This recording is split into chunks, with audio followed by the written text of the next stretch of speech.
Hello, welcome to my channel again. My name is Mira, and today I'm reviewing the Ancestral Legacy. A few details while the trailer plays. It was developed by Buff Studio Co. It's free with ads, and there's kind of a lot, but we'll get to that later. And it's $4.99 for the full game. It comes with 12 language options, and it was rated a 4.6 in the App Store.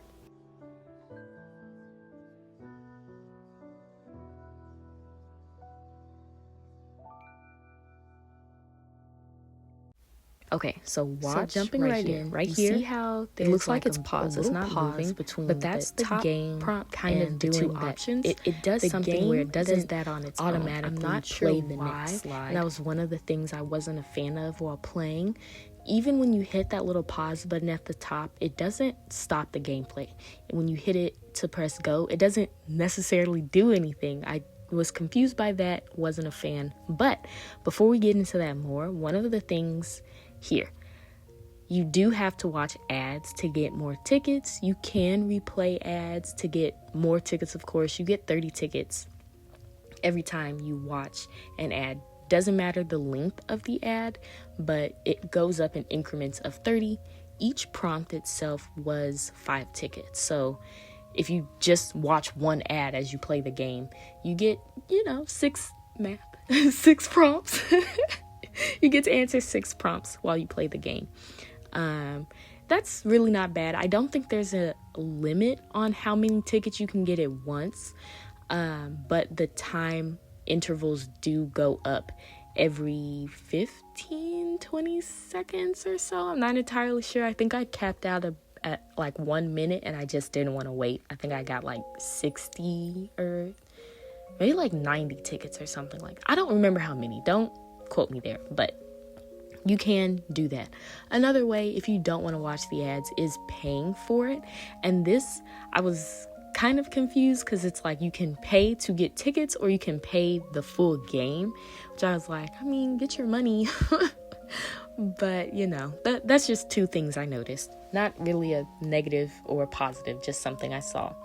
But back to the dialogue mechanisms, because there's 2 points there I wanted to make. That first one was that the game doesn't really have a rhyme or reason as to why it moves the way it does. Like, sometimes you'll get a text and it's like, okay, it's been said, I'm tapping the screen, I'm tapping it, but nothing happens.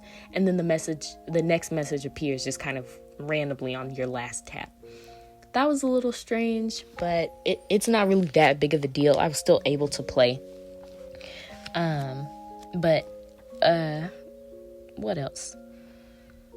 Yeah, it was super easy to play. It's simple gameplay, of course. With visual novels, you really don't have too much to do. It's just tapping on the screen. So with this one, there's no little mini games you have to do. It's just text-based tapping.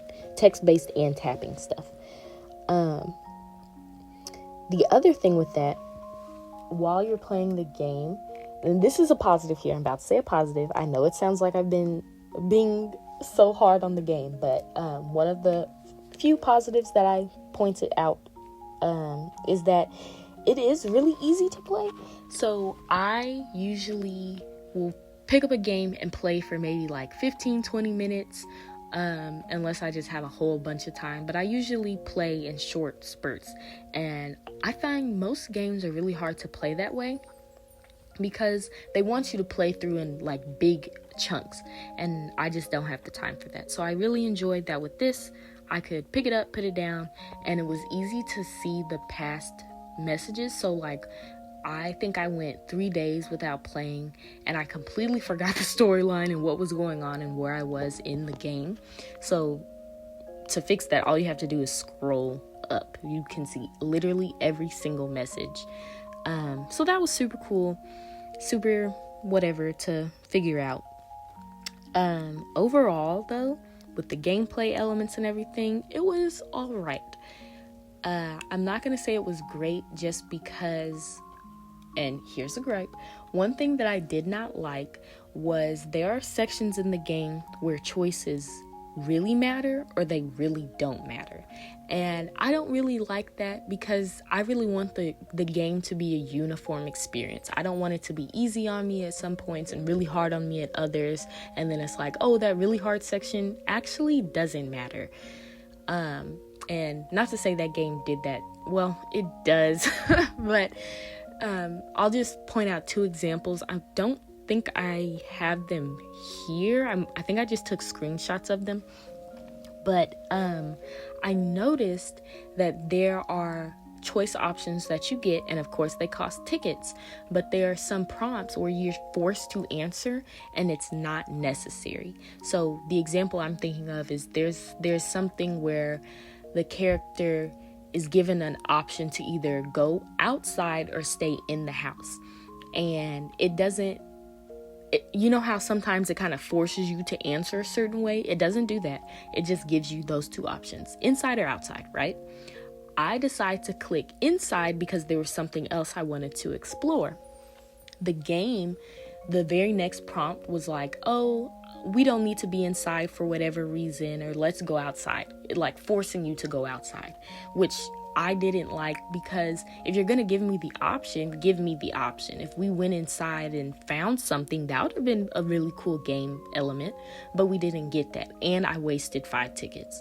And it's more annoying. It's not like it's a bad thing. It's just like, okay, well, if we were just going to go outside, let's just go outside, you know?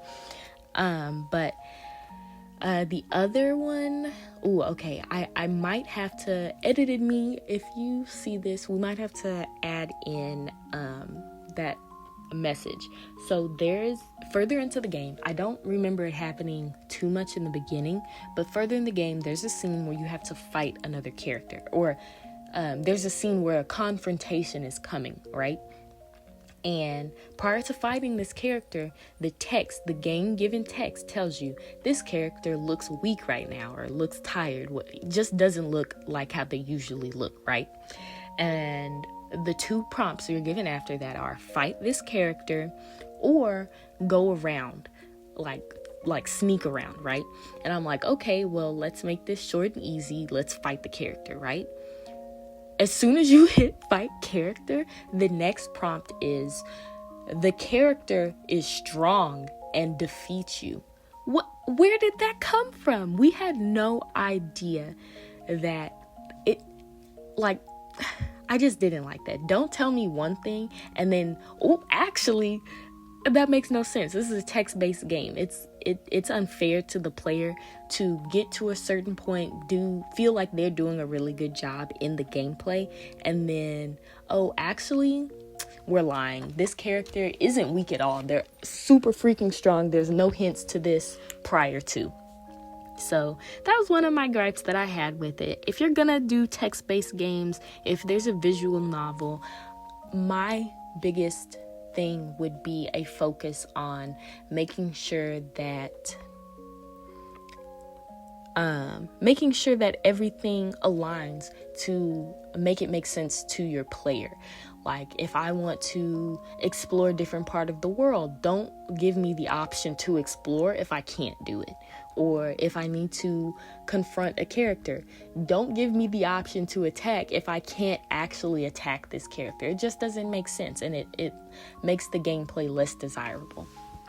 But other than that, the game overall it's enjoyable. It's a visual novel. There's nothing too crazy about it. It was a super cool playthrough other than those things. And this is the last part. It's not a gripe. It's just I noticed that while playing, the cultural differences in dialogue shine through so much. So if you don't know anything about Korean cultural norms, there are some elements of the game that are a bit confusing, but it's nothing too crazy. But yeah, overall, the game was super cool. I didn't do a let's play of this game because it seems kind of unnecessary right now. Maybe if someone says they want to see me play the game, that's completely fine. That would be fun. But for right now, I'm really comfortable just reviewing them and letting you know if I think they're worthwhile. So yeah.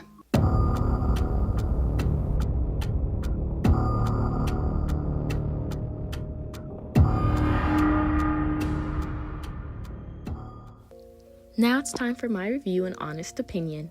I thought the art style was super interesting. I love that the gameplay was really easy to pick up, but I'm gonna have to give it 3 stars overall. I just really didn't like the choice options, how they didn't matter sometimes and how they did. It just made it hard to get really into the game like how I want to, but I enjoyed the experience. It's something different. I don't usually play these games, so it was fun.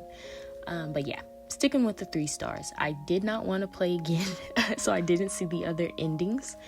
But if you thought the game was interesting or something in it, you just were like, yeah, I need to play that, by all means play. Come back, tell me what the other endings are, because I am curious.